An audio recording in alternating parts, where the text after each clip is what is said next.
이런 교회가 되겠습니다. 8번째 시간인데 함께 8번째를 읽어보도록 하겠습니다. 시작.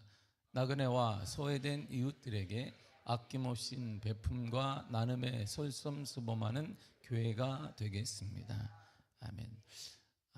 우리가 50주년을 맞아 이런 교회가 되겠습니다 라고 10가지를 우리가 여러분들 의견을 취합해서 만들었고, 그걸 우리가 신문 공고에 냈고 우리 교회 앞에 나아갈 비전을 우리가 선정을 하게 되었습니다. 8번째가 바로 나눔에 대한 것입니다. 먼저 이 나눔을 얘기하기 전에 그리스도인들에게 예배가 무엇인가가 대단히 중요한 화두가 아니라 근본 문제입니다. 그리스도인은 예배자라고 합니다. 맞습니다.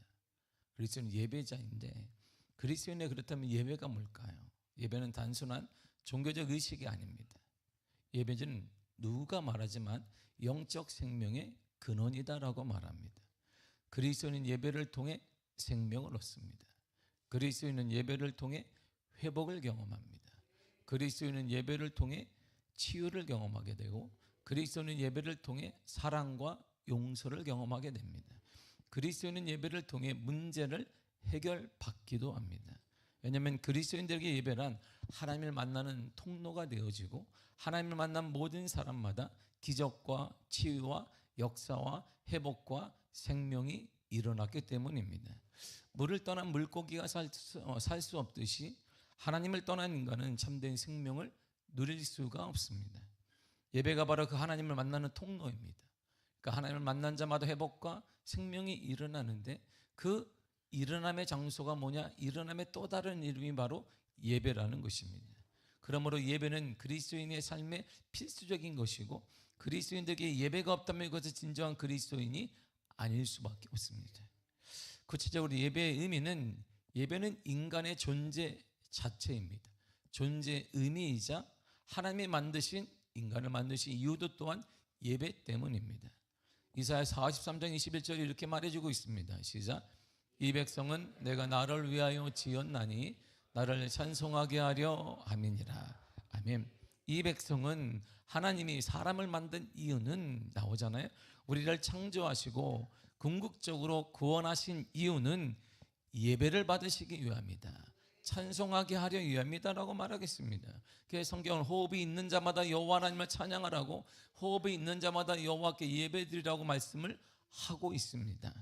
또한 인간의 가장 기본적인 생명활동이 뭐냐 묻는다면 바로 예배인 것입니다. 왜 먹는가? 예배드리기 위해 먹는 것입니다. 왜 우리가 친교하는가? 예배드리기 위해 친교하는 것입니다. 왜 우리가 사업을 하는가? 예배드리기 위해 하는 것입니다.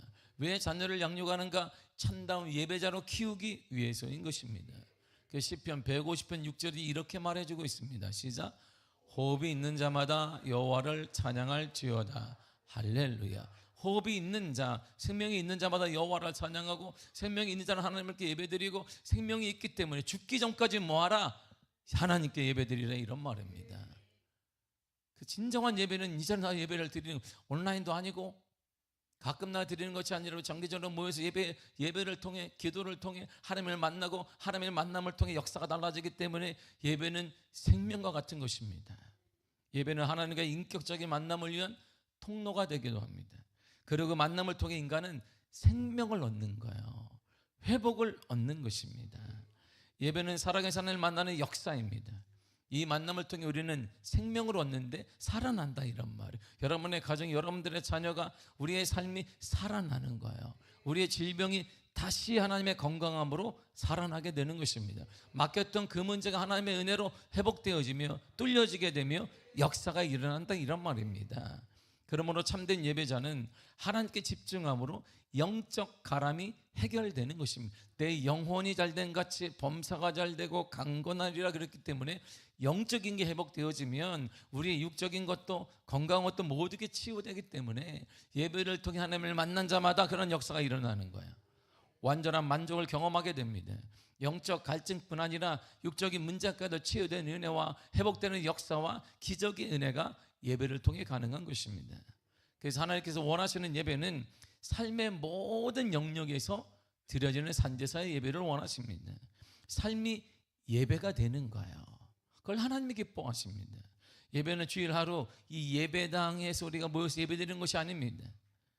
건물 안에 행위에 그치는 게 예배가 아니다, 이런 말입니다. 참된 예배는 우리의 몸을 거룩한 산제사로 드리는 것입니다. 삶이 예배가 되는 거예요. 삶이 예배가 되지 않기 때문에 신앙의 전수가 되지 아니하고, 삶이 예배가 되지 않기 때문에 안면자리 우리의 모습을 바라볼 때 손가락질하거나 기독교 가치가 떨어지거나 예수님까지도 사람들에게 관심과 무관심으로 관심이 없는 그러한 기퉁에 몰리게 된 것입니다. 삶의 예배가 되는 거 바로 이런 예배, 이런 제사가 드릴 하나님께 드릴 영적 예배인 것입니다. 일상의 모든 순간에 가정 예배, 여러분의 가정이든 일상의 모든 순간에 학업이든 학교이든 직장이든 사업이든 모든 순간에 하나님의 주권을 인정하는 것입니다.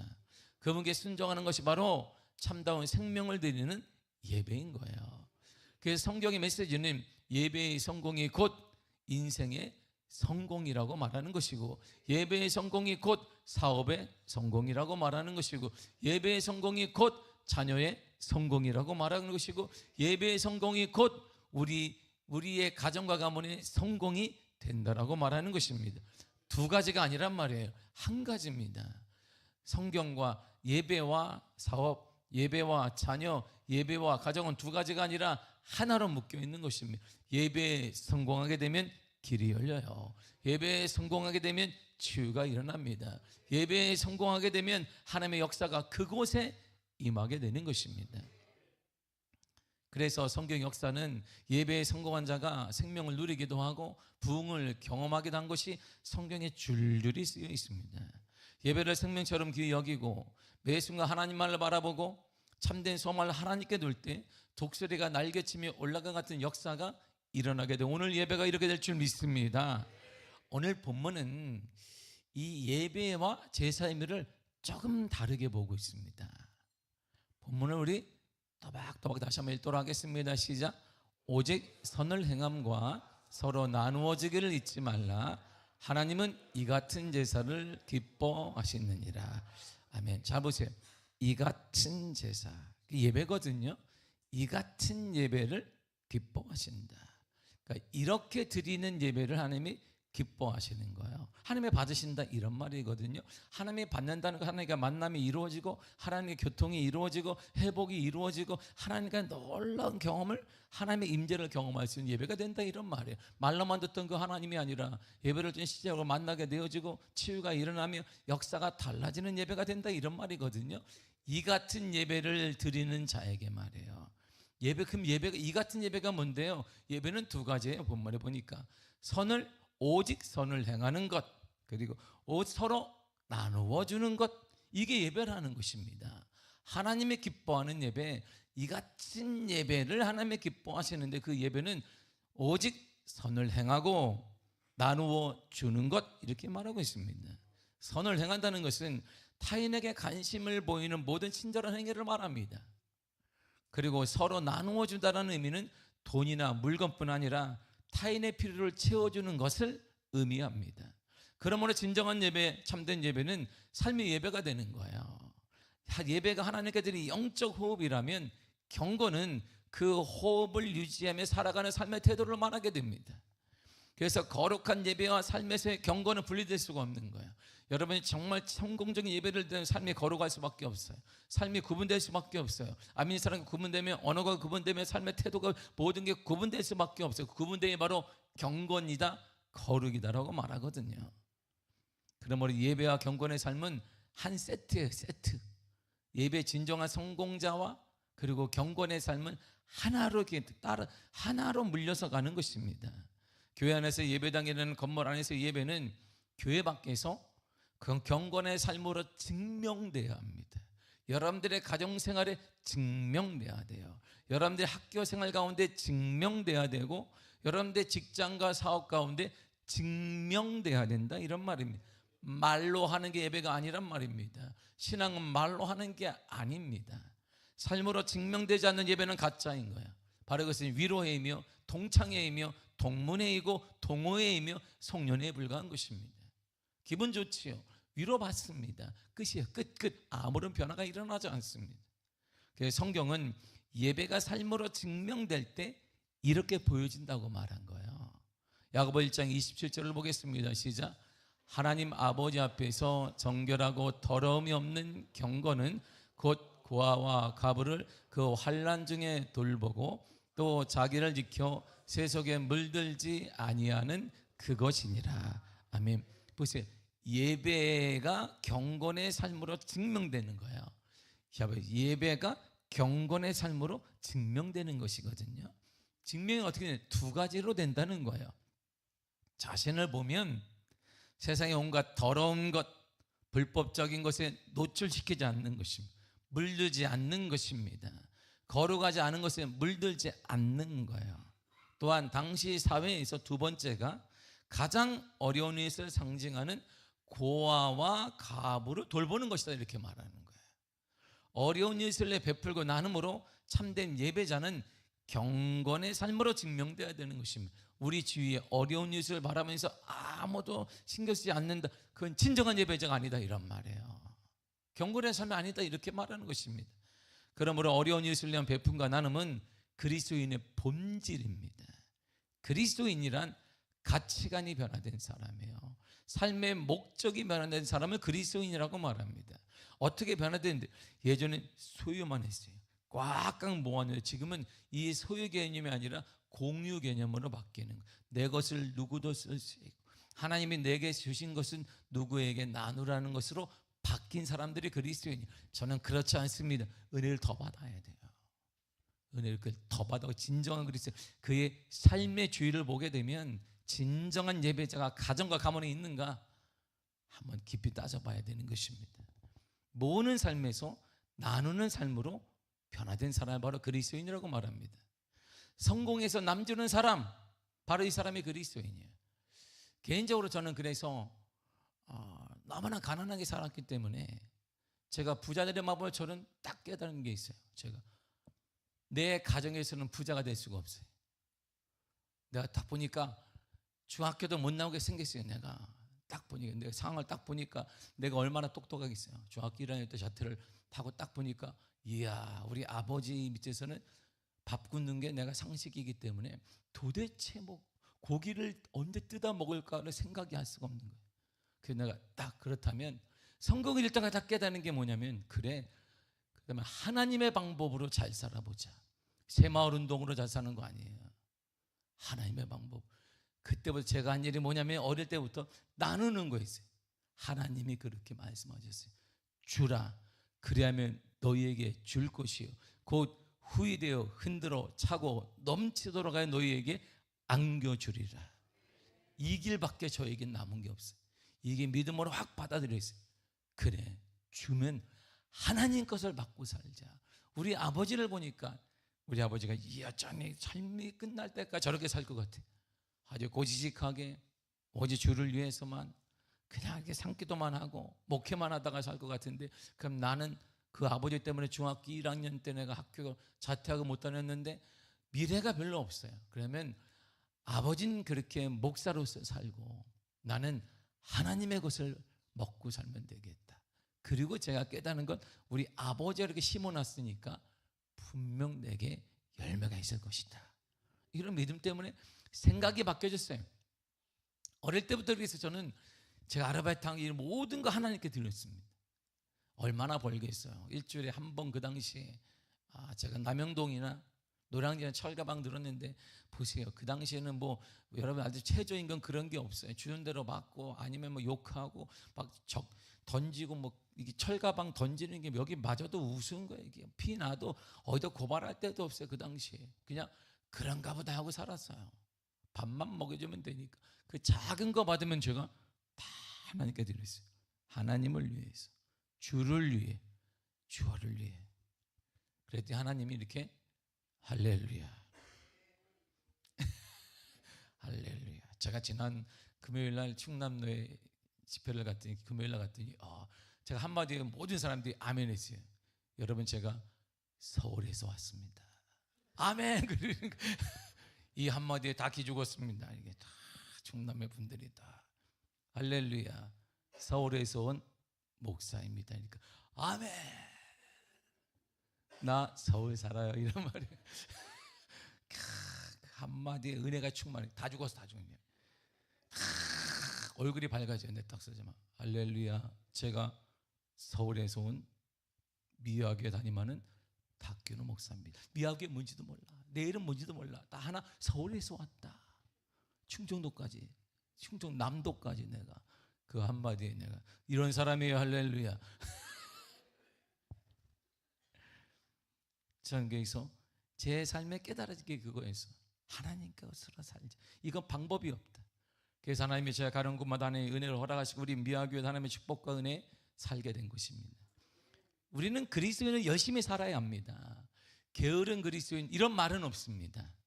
이건 절대 맞지 않는 말이에요. 게으른 그리스도인, 이거는 있을 수가 없는 단어예요. 이거는 절대 맞지 않습니다. 그리스도인은 열심히 살아야 됩니다. 우리 그리스도인은 주님께 주신 인생의 목표를 위해 최선을 다해야 합니다. 열심히 살아야 해요. 그래서 성공하되 그 성공 홀로 독차지하는 것이 아닙니다. 그 성공을 남에게 주는 사람, 남에게 나누는 사람, 바로 그 사람이 그리스도인이다, 이런 말입니다. 그래서 하나님은 우리가 가진 물질과 시간과 재능을 어려운 이웃과 나눌 때 그것을 가장 고귀한 예배로 받으시는 거예요. 다시 한번 16절 읽겠습니다. 시작. 오직 선을 행함과 선을, 하나님은 이 같은 제사를 기뻐하시느니라. 아멘. 이 같은 예배를 기뻐하신대요. 이 같은 예배 뭐예요? 선을 행하는 것과 그리고 나누는 것, 이 같은 예배를 기뻐하신다. 이것이 삶이 되는 예배를 기뻐하신다 라고 말해주고 있습니다. 그러나 베품과 나눔은 하나님의 성품을 담는 것입니다. 하나님은 우리에게 모든 것을 아낌없이 베푸시는 분이십니다. 가장 큰 베품은 독생자 예수 그리스도를 이 땅에 보내주신 것입니다. 예수님께서는 우리를 위해 자신의 삶과 피와 모든 걸 주셨습니다. 요한복음 6장 54절과 5절입니다. 시작. 내 살을 먹고 내 피를 마시는 자는 영생을 가졌고 마지막 날에 내가 그를 다시 살리리니 내 살은 참된 양식이요 내 피는 참된 음료로다. 아멘. 살도 주시고 피도 주시고 모든 생명을 우리를 내주셨습니다. 완전한 베푸셨어요. 그러므로 하나님의 자녀된 우리는 하나님의 성품을 담은 사람이기 때문에 예수 그리스도의 은혜를 받은 사람은 마땅히 일으켜야 되는 거예요. 디모데 6장 18절입니다. 시작. 선을 행하고 선한 사업을 많이 하고 나누어지기를 좋아하며 너그러운 자가 되게 하라. 아멘. 선을 행하고 선한 사업을 많이 하고 나누어지기를 좋아해라, 이렇게 말. 선한 사업을 많이 하라는 것은 부자들은 자신들이 소유한 모든 것이 하나님께로부터 왔음을 깨닫고 자신의 재물을 선하게 사용해라, 이런 말입니다. 나누어지기를 좋아해라, 이런 말은 대가 없이 주라는 것입니다. 줄 때 인색하지 말라, 이런 말이고 계산하지 말라, 이런 말입니다. 내가 주면 그가 주, 이거 계산하지 말라는 것입니다. 우리가 주면 하나님이 갚아주세요.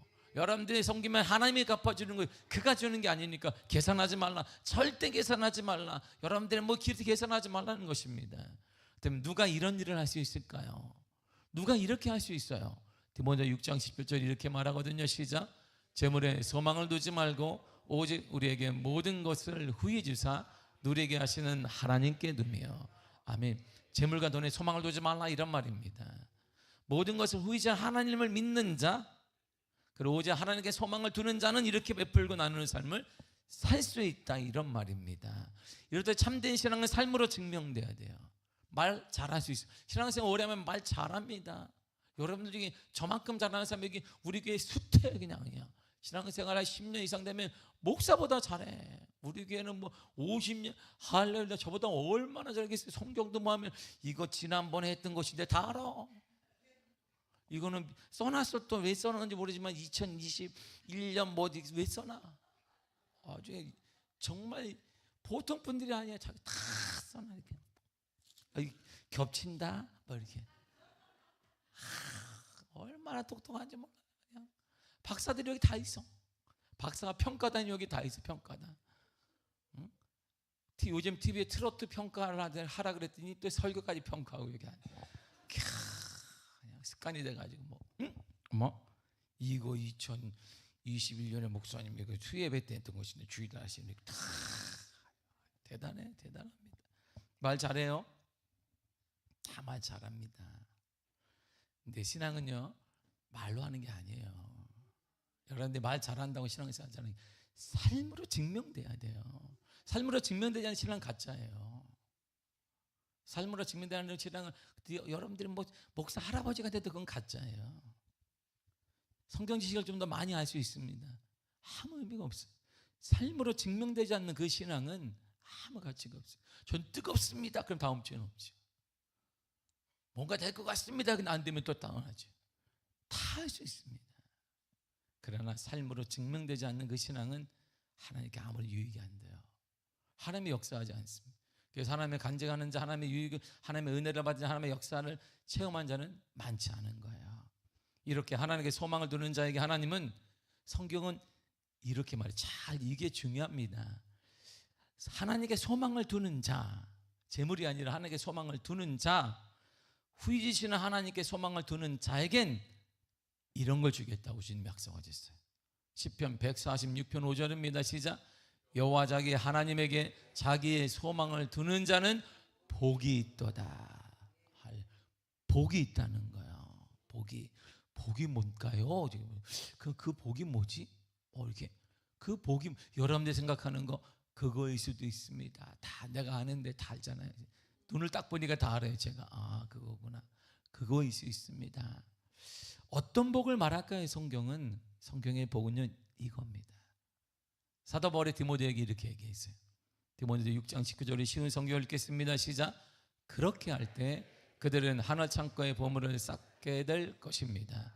이것이 그들의 미래를 위한 든든한 터가 되고 참 생명을 얻게 해줄 것입니다. 아멘. 그렇게 할 때, 그렇게 하는 건 재물에 소망을 두지 아니할 때, 모든 것을 후이자 하나님을 믿을 때, 하나님께 소망을 두게 될 때, 그렇게 할 때요. 그 보물을 쌓아둔다는 거야. 그 보물, 우리 미래의 든든한 터가 됩니다. 내 미래에, 내 후손들에게 미래의 든든한 보물을 쌓아두는 것입니다. 우리가 필요할 때, 어려움을 당할 때, 그리고 영원한 하늘나라 갈 때 그 보물이 큰 힘이 될 것입니다. 그러나 정작 어려울 때, 우리가 재물에 소망을 두게 되면, 하나님을 후이지 하나님을 믿지 않게 되어지면, 하나님에게 소망을 두지 않게 되면, 우리가 정작 어려울 때 보물을 쌓아두지 않은 것이기 때문에 무너지고 슬프고 비참한 현실을 맞이하게 된다, 이런 말입니다. 그래서 왜 나를 누가 안 도와주지? 이 나라가 뭐하지? 이렇게 된다, 이런 말입니다. 더 나아가 참 생명을 얻게 된다는 거예요. 참 생명, 영원한 생명, 하늘나라의 소망을 누리게 되고, 영원한 생명은 다시 우리가 무너질지라 다시 일어나게 되는 것입니다. 여러분들의 현실 가운데 아픔이 있더라 다시 일어날 수 있고 회복되어지며 치유될 수 있다, 이런 말입니다. 이러한 참 생명을 주님이 우리에게 주신다는 거예요. 요한복음 14장 6절을 그래서 주님이 이렇게 말씀하셨습니다. 시작. 예수께서 이르시되 내가 곧 길이요 진리요 생명이다. 그 참 생명이 누구예요? 예수 그리스도를 얻게 된다는 거예요.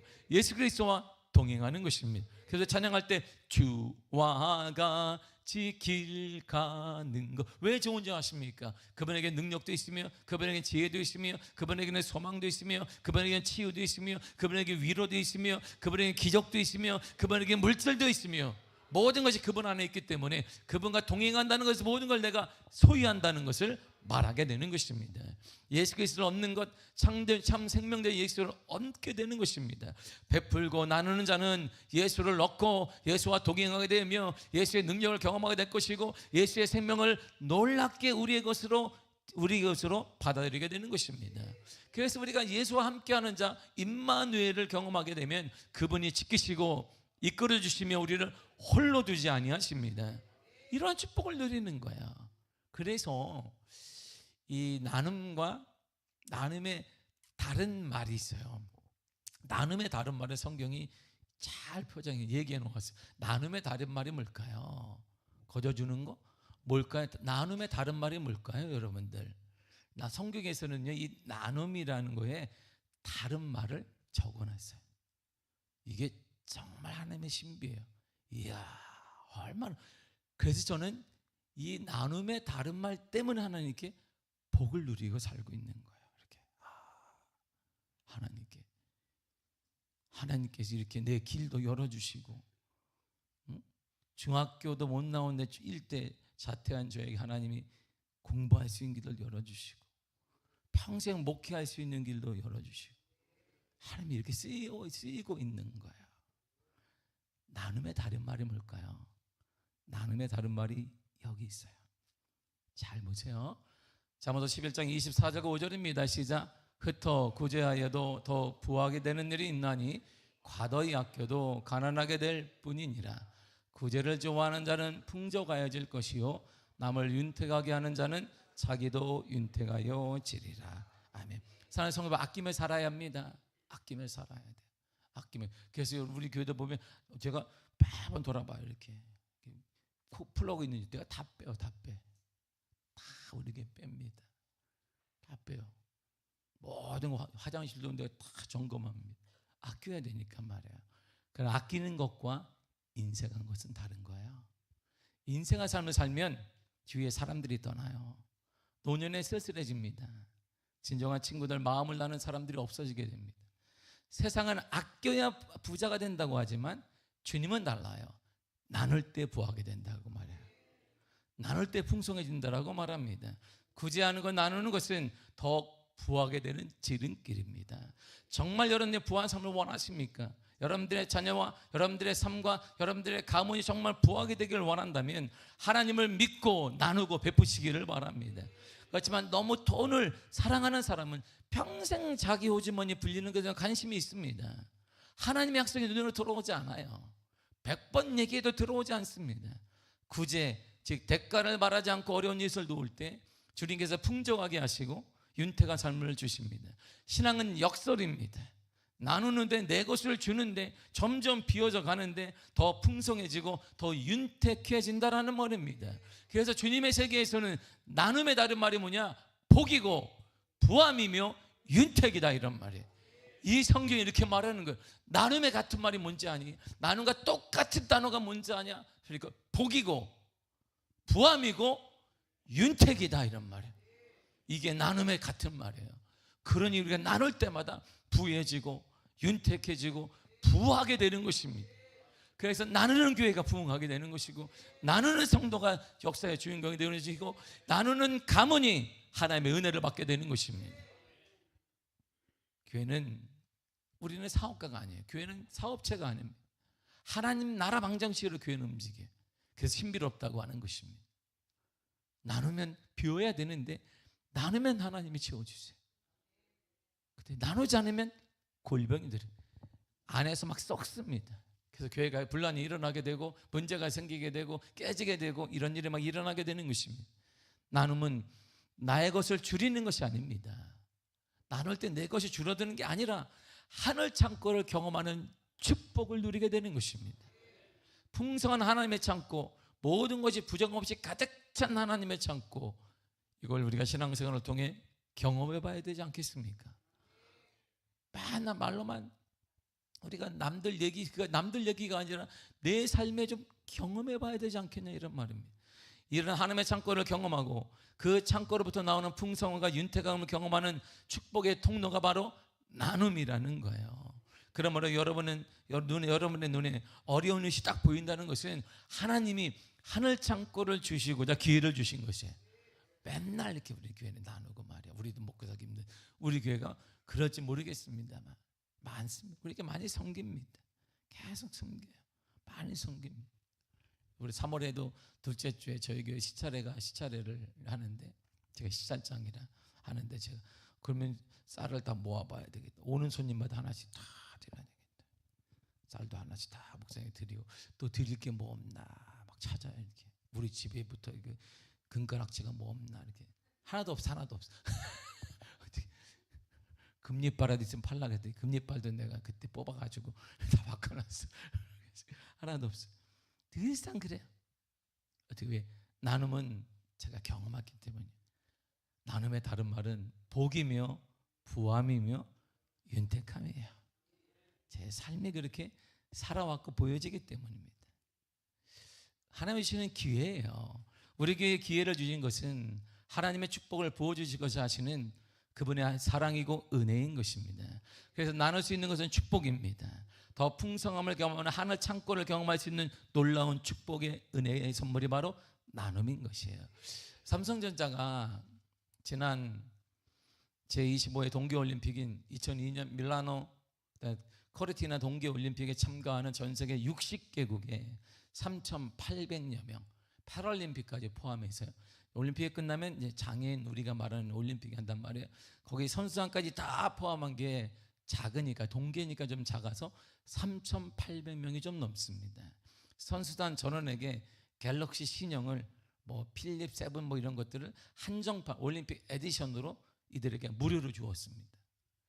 시가로 150만 원 정도이고, 그리고 올림픽 선수 한정판이라는 희귀성 때문에 지금 이베이에 들어가시면 그게 300만 원에 살 수 있어요. 직구로 한국에도 300만 원 이상 주면 살 수 있습니다. 왜? 귀한 한정판이니까. 그걸 무료로 다 주었어요. 삼성전자가 60억 가까이 넘는 돈을 썼습니다. 그리고 하계 올림픽 때는 10,000명 이상 되는데 그 사람들이 동일하게 핸드폰을 삼성전자가 그냥 공짜로 다 줘. 그때는 뭐 몇백억이 될 수도 있습니다. 근데 삼성전자를 향해 기업이나 사람들은 아유 손해 났다 이렇게 말하는 사람이 아무도 없어요. 이야 정말 잘했다 이렇게, 대단하다, 이야 삼성전자 대단하다 이렇게 말합니다. 지출에 비해서 얻은 것이 엄청나다는 거예요. 산 사람들, 그러면 선수들이 사는 것 아니거든요. 젊은 모든 올림픽에 참가한 사람 젊는데 이들은 다 애플폰을 사용하고 있어. 애플. 근데 삼성전자에 최고가를 주는 거예요. 최고의 사양을 주니까 이들이 영향력 있는 세계적인 사람들이 삼성전자를 쓰기 시작하는 거예요. 그 찍으면서 이렇게 삼성, 갤럭시 어쩌고 저쩌고 이렇게 예비 고객을 확보하고 갤럭시의 성능을 알리기도 하고, 그래서 투자에 비해 얻은 것이 엄청 많다라고 세계인들이 평가하고 있습니다. 그래서 협찬을 맺어서 뭐 올림픽 때마다 삼성전자가 핸드폰을 다 줘요. 뭐 몇백억 이상 다 줍니다. 거기에 대해서 아이고 바보같이 돈이 이게 썩었냐, 천만에요. 그것 이상의 몇십 배 몇백 배를 삼성전자는 홍보비로 받고 있는 것입니다. 마찬가지 우리의 나눔이 이런 거예요. 나눔은 절대 손해가 아닙니다. 손해라고 생각하는 사람은 정말 어리석은 사람이고 하나님의 은혜를 경험해 보지 못한 거예요. 신앙생활 아무리 오래 했다 해도 하나님을 경험해 보지 못한 거예요. 하나님의 축복과 은혜를 경험해 본 적이 없는 것입니다. 우리의 크든 작든 나눔을 통해 하나님께서 우리의 선행을 기억하셔서 30배, 60배, 100배 이상의 은혜와 축복을 허락하여 주실 것입니다. 이보다 더 수익이 높은 게 어디 있겠습니까? 여러분들이 은행에 돈을 맡겨도 이보다 높습니까? 턱도 안 되는 것입니다. 하나님이 갚아주시고 하나님이 일하게 하시며 하나님이 나뿐만 우리 자손까지 책임지는 은혜를 어떻게 어디서 받을 수 있겠습니까? 이것이 나눔의 축복인 거예요. 그래서 나눔은 다른 말이 뭐냐? 복이며 부함이며 윤택함인 것이에요. 성경이 이렇게 우리에게 얘기해 주고 있습니다. 저는 그렇게 살아왔어요. 그렇게 살아왔습니다. 제가 이번에 동기들이 모였어요. 동기 정기총회 한다고 모였습니다. 제 신대원 동기가 33년이 됐어요. 신대원에 들어 동기들이 다 모였습니다. 막 얘기하는 거야. 담 목사 네가 저 회사에 알았어 내가 살게. 근데 그 중에 제가 제가 동기 만년 회장이거든요. 이번에 또 됐어. 내가 그래 알았다. 동기 회장 나는 안 합니다 했더니 안 하는 탁균호 목사님을 추천합니다. 그래서 안 한다고요. 그러니까 탁균호 목사님 추천합니다. 안 하는 탁균호 목사님이 만장일치 되었음을 선포합니다. 그런데 제가 농담으로 자 우리 동기들이 다 모였는데 재산세 안 내는 사람 손 들어봐요. 그러니까 정말 다야. 안 내는 사람 손 들어봐야 하니까 나만 손 들어서 이렇게 나만 재산세가 없어요. 난 재산세 아무도 없어. 뭐 은퇴하면 뭐 차도 놓고 가야 되니까 내 차 내 차 아니야, 저 교회차. 나만 재산세가 없는 거예요. 내가 밥을 사고 내가 이들을 섬기고 있는데, 그래서 내가 혹시 다시 묻는데 나보다 교회도 어려운데 나 혹시 잘못 들은지 모르지만 나처럼 재산세를 안 내는 사람 손 들어봐 하니까 나 한 사람 손 들어. 나만 들었어. 나는 재산세 많이 내고 싶습니다. 할렐루야. 재산세 아주 서울에서 몇 번째로 내고 싶어요. 할렐루야. 그런데 하나님이 지금까지 내 삶이 그랬어요. 하나님이 책임져 주셨어요. 제가 한국에 있든 미국에 있든 여전히 없어요. 근데 하나님이 책임져 있어요. 목회하게 하시잖아요. 이렇게 하나님 미화교회 담임 목사로 섬기게 하시잖아요. 우리 아이들 책임져 주시고 건강도 허락하시고. 저는 무슨 은혜인가 봤어요. 제가 아버지께 배운 게 그거밖에 없어요. 섬겨 베푸는 거. 이 가난한 우리 비닐하우스에 학교도 안 간 우리 집에, 아들 학교도 못 보낸 우리 아버지의 능력 없는 그 집에 목사님들이 항상 왔어요. 우리 밀가루를 다 먹고 갔어요. 쌀은 없는데 그 밀가루 내가 먹으려고 했던 걸 싹 먹고 하고. 그리고 좀 남았나 보면 밀가루가 하나도 안 남아. 나 같으면 막 저기 아들이 저기 굶고 꼬마가 있으니까 남기를 만데 이분도 그냥 팍팍 맛있다 쩝쩝 때 먹는데 내가 간 다음에 내가 보면서 이야 냄비가 그냥 구멍이 나는구나. 빡빡 끓여가지고 이야 하나님의 제가 본 게 그밖에 없어요.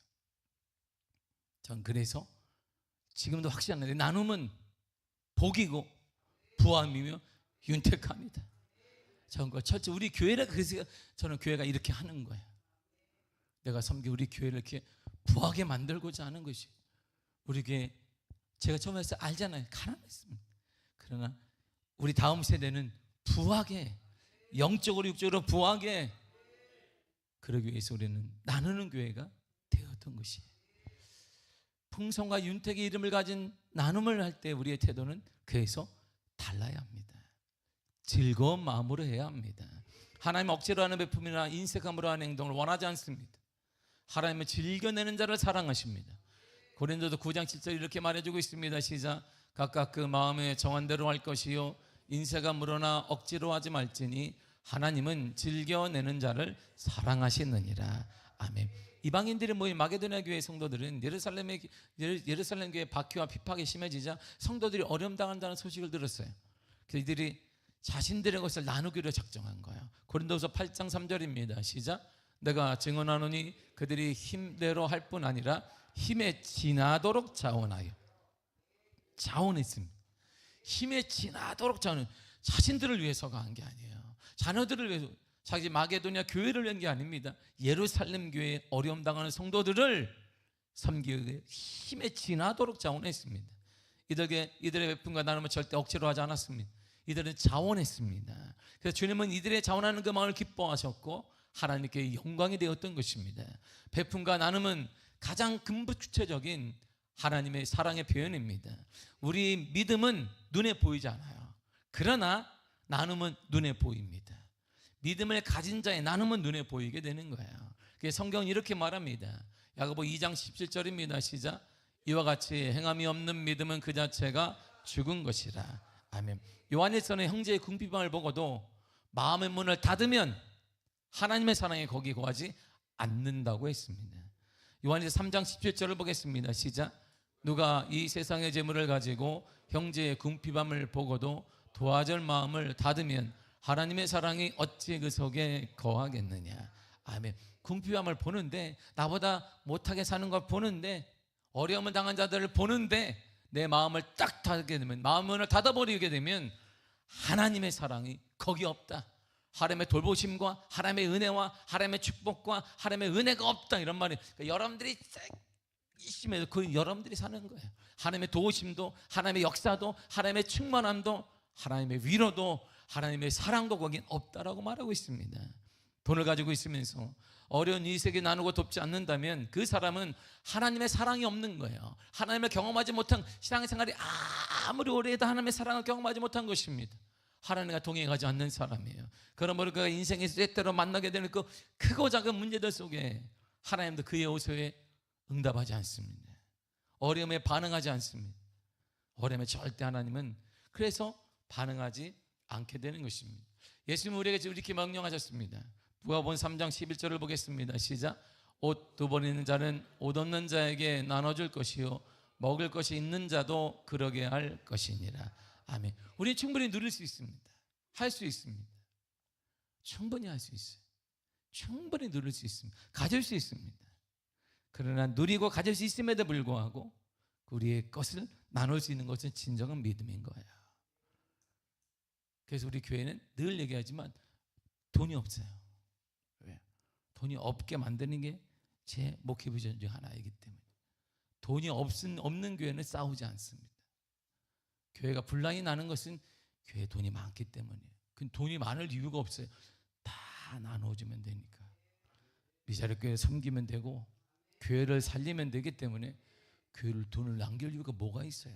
우린 사업체가 아니에요. 우리 사업을 하겠다는 게 아니라 필요한 만큼 주님이 갖고 나머지를 섬기라는 거예요. 하나님 왜 주셨을까요? 섬기라고 주신 거예요. 나누라고 주신 것입니다. 그래서 우리는 제가 은퇴하는 동안 아마 잔잔할 것입니다. 성도가 막 부흥돼도 잔잔할 것이요. 더 많은 교회들 우리 교회에 힘을 얻어 세워지게 될 거예요. 이웃들이 우리 교회를 통해 많은 사람들이 도움을 받고 소망을 찾게 될 것입니다. 야, 멋있잖아요. 그런 교회 말이에요. 그런 성도 말이에요. 그런 가정, 그런 사업체, 그런 직장, 그런 가정이 되게 간절히 축복합니다. 우리 자신과 자녀들 그리고 우리 교회가 빛나고 전성기를 맡고자 한다면 지금 이 시간 우리가 결단해야 합니다. 이렇게 살아야 됩니다. 잠언서 19장 17절입니다. 시작.